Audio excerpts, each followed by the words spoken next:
ধূমপান ছাড়তে চাইছেন কিন্তু পারছেন না? আপনি একা নন।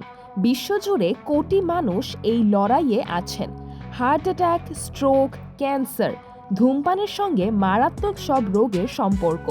কিন্তু বিশেষজ্ঞরা বলছেন 4 সহজ উপায়ে এই অভ্যাস ছাড়া সম্ভব।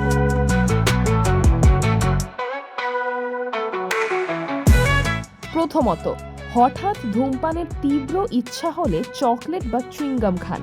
এতে মনোযোগ অন্যদিকে সরে গিয়ে আকাঙ্ক্ষা কমে আসে।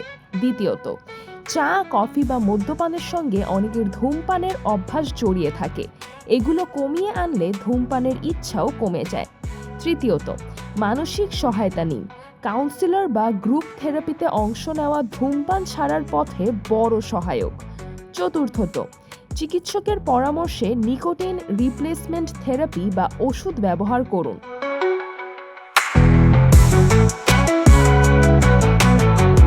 বিশেষজ্ঞরা সতর্ক করছেন, ধূমপান ছাড়ার পর আবার ফিরে গেলে স্বাস্থ্য ঝুঁকি আরও বেড়ে যায়। তাই নিয়মিত শরীরচর্চা, স্বাস্থ্যকর খাবার ও নিজেকে ইতিবাচক কাজে ব্যস্ত রাখা জরুরি। হঠাৎ নয়, ধীরে ধীরে সিগারেটের সংখ্যা কমিয়ে আনুন। সিদ্ধান্তে স্থির থাকুন। একটি সুস্থ জীবন আপনার প্রাপ্য। আজই শুরু করুন সেই যাত্রা। সিজরাতুল আভা, দৈনিক আওয়ার বাংলাদেশ।